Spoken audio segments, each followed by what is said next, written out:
Cette vidéo est sponsorisée par CopyTransCat, l'application qui vous permet de transférer le contenu de votre iDevice vers votre ordinateur.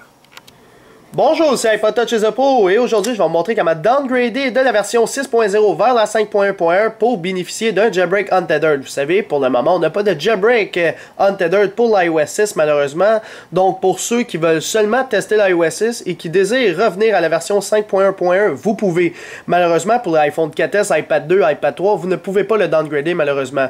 Les seuls appareils qui peuvent être downgradés depuis l'iOS 6 sont l'iPodTouch 4G, l'iPhone 3GS et l'iPhone 4. Car ils n'ont pas été capables pour l'iPhone 4S, l'iPad 2, l'iPad 3 pour le moment. Donc, tout ce que vous devez faire, premièrement, vous deviez avoir été déjà jailbreaké sur la version 5.1 pour avoir vos signatures SSH. Donc, on va aller checker ça depuis Tiny Umbrella si vous les avez. Sinon, c'est impossible pour vous d'effectuer le downgrade. Donc, à part de ça, on va aller voir ça par Tiny Umbrella. C'est parti. Bon, là je me suis préparé étape par étape pour pour vous montrer comment restaurer de la version 6.0 à la version 5.1.1.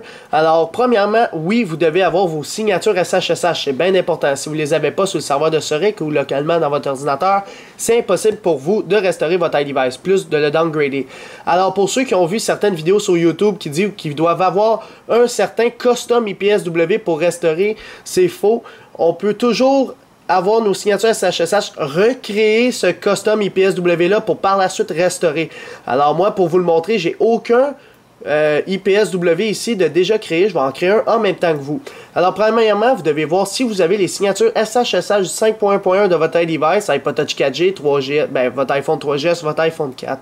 Alors pour ce faire, vous devez aller sur le site de Tiny Umbrella en tapant Tiny Umbrella sur Google, cliquez sur le premier lien, c'est ça le lien. Par la suite, vous cliquez, soit vous avez un Mac ou un Windows, dépendamment de la version que vous avez, et vous téléchargez ce dernier sur le bureau de votre ordinateur. Par la suite, vous devez l'exécuter. Alors, vous devez aussi connecter votre iDevice sur votre ordinateur et l'avoir déverrouillé pour avoir un accès sur Springboard.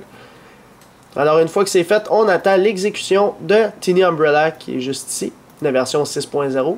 Alors là, on fait OK aux deux messages qui vont procéder et on va voir notre Connected Device ici. Alors là, j'ai aucune signature SSH sur ce dernier. Alors, moi, je vous conseille de faire la chose suivante. Faites avancer, puis allez sauvegarder les directory SSH directement sur le bureau de votre ordinateur. Alors, cliquez sur le bureau, faites OK. Ça va créer certains répertoires sur votre bureau, alors comme cache, point not file, umbrella, etc. Fait que ça va être ces trois fichiers au dossier-là qui vont être créés sur le bureau de votre ordinateur. Cochez ces étapes-là. Save all available SSH. Cette étape-ci, request SSH from Cydia, puis celle-ci aussi. Alors, on coche ces trois-là. Par la suite, on vient en arrière, on voit que j'ai un iPhone 4 sur la 6.0, etc. On clique sur Save SSH. On clique dessus et en ce moment, ce que Tiny Umbrella est en train de faire, c'est de chercher toutes les signatures SSH que vous avez sur votre iPhone 4. Alors, s'il y en a sur le serveur de Soric, etc., il va les télécharger. Fait que là, il faut juste que je coche ceci, ceci et When Connected Device et je refais Save SSH. Alors, c'est sûrement parce que je n'ai fait un tantôt. Je vais créer juste un répertoire SSH ici. Je vais aller dire, bon, tu vas l'exporter là. Alors, dans .ssh sur mon bureau. Ouvrir. Général. Mon iPhone. Save SSH. Bon. Là, il est en train de vérifier pour vrai. C'est juste que tantôt, j'ai fait des tests. Là. Fait que vous faites juste suivre ce que je vous ai dit de faire pour le moment. Alors là, ce qu'il est en train de faire, c'est ça que je suis en train de vous expliquer, c'est qu'il est en train de vérifier les signatures SSH de votre appareil sur le serveur de Soric. Fait que là, oh, il en a identifié un, le 5.1.1. C'est lui qu'on a besoin. Alors, les versions qu'il va vous donner, Tiny Umbrella ici, ça va être les versions que votre iPhone ou votre iPodTouch va être éligible à être restauré. Alors moi, pour l'instant, j'ai seulement les signatures 5.1.1. Donc, je pourrais juste restaurer au firmware 5.1.1 cet iDevice-là. Alors, bien sûr, pour l'iPhone 4 spécialement, il y aura deux firmware, le 5.1.1 et le 5.1.1b. Alors, ça va être bien important de faire la différence. Alors, en attendant qu'il est en train de chercher, dans le fond, les firmware, on va sur le site internet iPodTouch Pro, il faut aller télécharger le firmware de notre iDevice. Alors là, j'ai le 5.1.1 qui est ici. Alors, c'est pas la version B que j'ai donc. On va aller ici, dans firmware. Par la suite, vous allez, selon si vous avez un iPod Touch ou iPhone ou iPad, moi j'ai un iPhone, j'ai un iPhone 4 GSM, et là on voit que c'est pas la version B que j'ai, c'est juste la 5.1.1 normale, fait que je m'en vais télécharger, pas la build B, mais bien la 5.1.1 ici. Fait que je clique sur celle-là, alors ça c'est spécialement pour l'iPhone 4, là. On clique dessus et on l'enregistre sur le bureau de notre ordinateur. Fait que là, il est en train de le télécharger.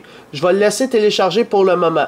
Ce qu'on a de besoin, une fois qu'on a sauvegardé notre signature SHSH, si je baisse tout ici en attendant que ça télécharge, dans mon dossier SHSH, vous allez constater que j'ai maintenant ce petit fichier-là qui va être créé. Alors, sur le bureau de votre ordinateur aussi, ça se peut que ce fichier-là soit créé, là, bien sûr. Alors, tout ce qu'on a à faire, c'est utiliser ce fichier-là pour créer notre futur custom IPSW. Alors, vous avez besoin de ce dernier ici.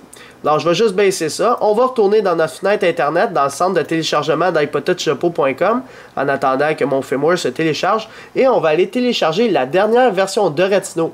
Alors, on va cliquer sur Retino ici. Alors, dépendamment si vous avez un Windows ou un Mac, vous cliquez sur l'un d'eux. Moi, j'ai un Windows et je m'en vais ici. Je clique sur Retino et je clique sur Télécharger. Alors, tout ce qu'on a à faire, c'est l'enregistrer sur le bureau de notre ordinateur, ce que je vais faire. Alors là, lui, il ne va pas prendre de temps puisqu'il fait juste 15 MB. Par la suite, une fois qu'il est sur le bureau de notre ordinateur, bien sûr, ça va être un fichier compressé. On a juste à le décompresser. Alors là, une fois décompressé, ça va donner un dossier. Là, je vais faire un petit peu le ménage. Je vais enlever ça. Ça, c'est plus utile puisque j'ai créé un dossier SHSH ici. Alors là, mon Retino, il est là. On s'en va l'exécuter. En administrateur, bien sûr, puisqu'on est sur Windows. Alors là, il est exécuté en mode administrateur. Et voilà, Retino est ouvert. Fait que là, mon firmware n'est pas encore downloadé. Il est en train de le télécharger. Dans 20 secondes, il va être terminé. Par la suite, il faut aller dans Extra. Et vous allez aller directement dans SHSH Blops. Alors, on va aller ici. Alors là, vous avez plusieurs options, comme vérifier, blablabla. On va aller dans Stitch, ici.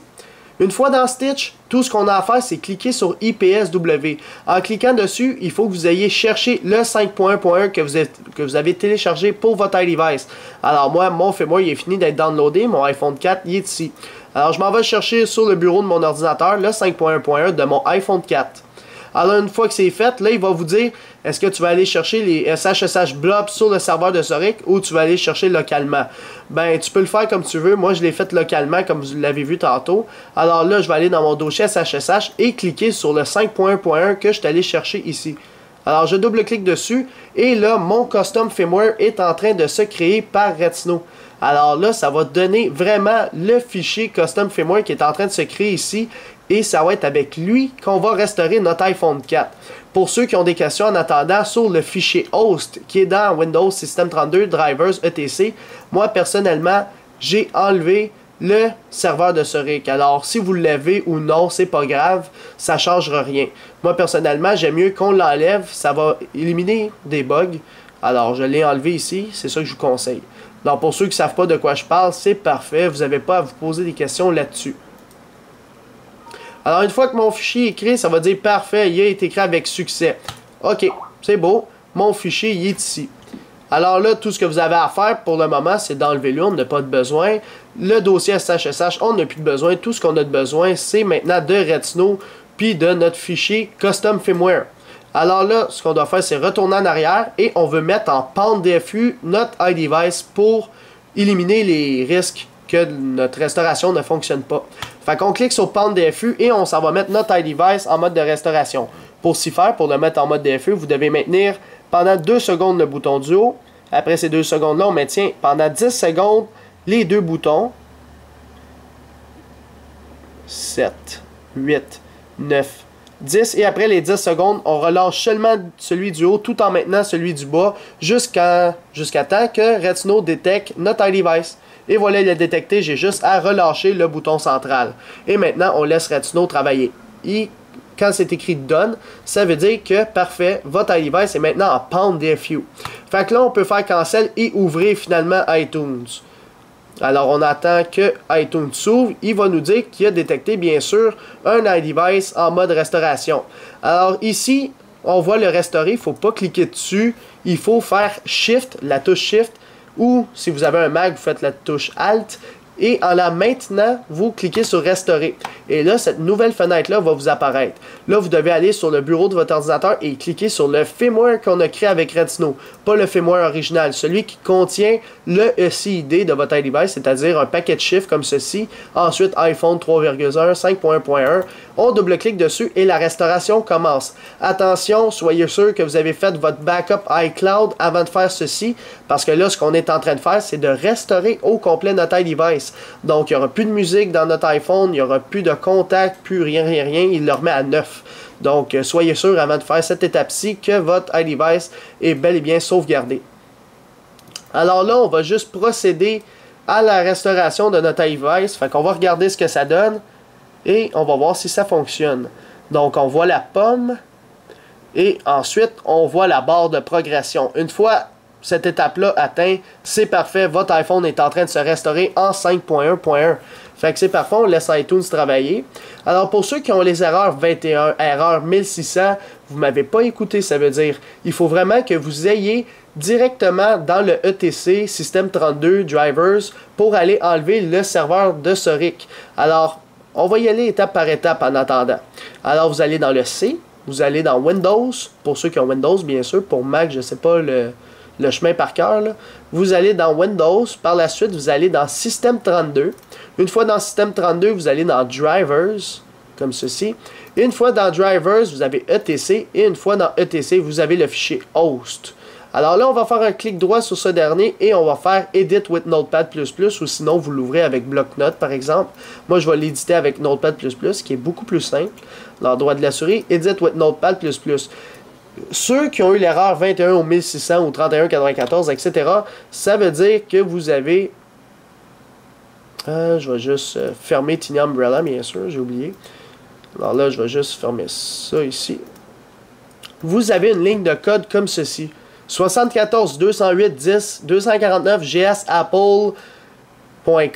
Ça, vous devez l'enlever, sinon ça ne fonctionnera jamais. Vous devez l'enlever et par la suite sauvegarder. Si ça ne veut pas sauvegarder, parce que c'est bien sûr, c'est dans le système 32, tout ce que vous avez à faire, c'est OK, je vais le bouger sur le bureau de mon ordinateur.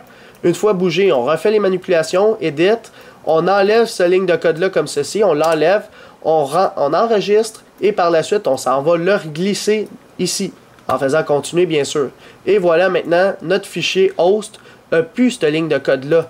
Cette ligne de code-là, c'est quoi? C'est que ça va consulter le serveur de Soric pour faire la restauration. Dans cette manipulation-là, on ne veut pas. C'est tout local grâce à Retina. Fait que là, la restauration est en train de se faire. On le voit sur mon iPhone 4. Même principe pour l'iPhone 3GS, même principe pour l'iPod Touch 4G. Donc, on va laisser la restauration se faire. Et une fois la restauration terminée, on refait play à la vidéo. Alors là, je fais juste une vidéo pour vous expliquer ceux qui vont avoir une erreur lors de la restauration de leur iDevice, plutôt de leur iPhone 3GS ou l'iPhone 4. Pour l'iPod Touch 4G, c'est rare que vous ayez des erreurs. Bon, là à l'instant, je viens d'avoir une erreur. Là, vous allez dire comment je l'ai prédit. Bon, regarde, on va pas commencer à poser de questions. On va plus se pencher sur le problème. Maintenant, moi, j'ai des erreurs comme -1. Il se peut que vous aussi, vous l'ayez l'erreur -1. Vous pouvez avoir aussi l'erreur 10-15, l'erreur 10-20, etc. Donc, pourquoi il y a cette erreur-là? Premièrement, pourquoi j'ai dit seulement pour l'iPhone 3GS, l'iPhone 4?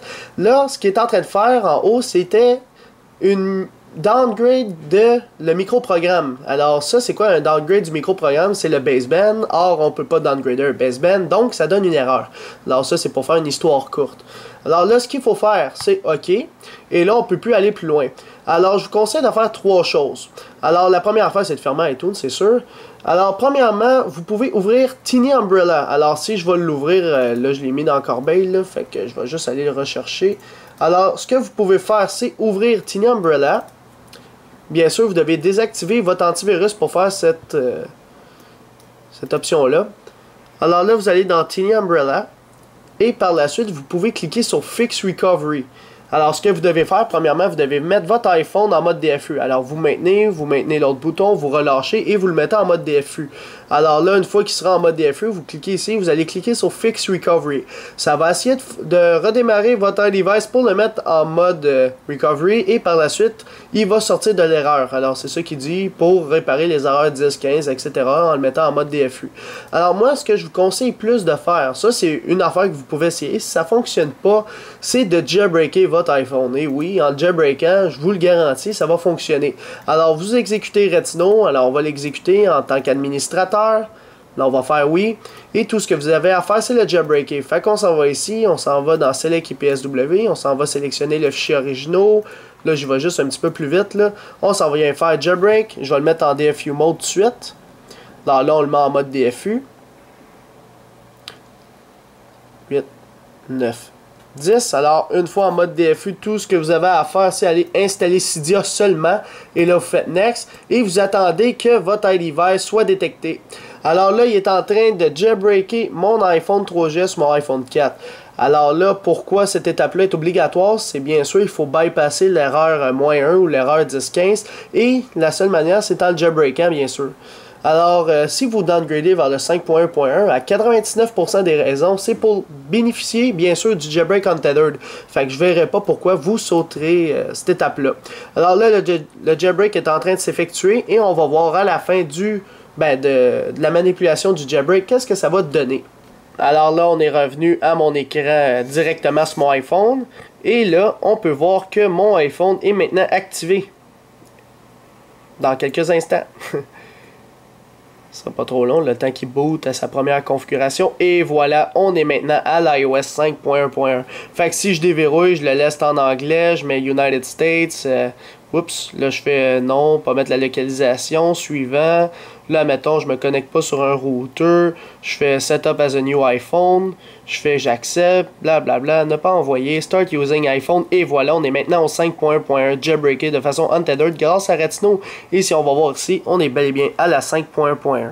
Alors, c'est tout vraiment pour savoir comment downgrader l'iPhone 4, l'iPhone 3GS et l'iPod Touch 4G du 6.0 à la version 5.1.1. C'est sûr que cette vidéo-là était un petit peu trop longue, mais je voulais tout vous dire, vraiment tout détailler, parce que même moi, personnellement, j'ai cherché sur Internet, puis il n'y avait pas vraiment de tuto vraiment complet pour expliquer ça. Fait que j'ai pris la peine d'en faire un au complet. C'est sûr que c'est long, comme j'ai dit. Mais bon, alors dites-moi si vous avez aimé la vidéo. Mettez un pouce vert sur la vidéo. Laissez un commentaire. Si vous avez des codes d'erreur et vous savez des solutions, eh bien, vous êtes ouvert sur les commentaires. Vous pouvez partager ces informations-là. Et c'est tout pour le downgrade du 6.0 vers la version 5.1.1. J'espère que vous avez aimé la vidéo. Visitez le site internet icia.com. Abonnez-vous à ma chaîne YouTube en cliquant sur s'abonner. Suivez-moi sur Twitter et aussi la page Facebook Les Vidéos d'Alex. Merci, bonne fin de journée.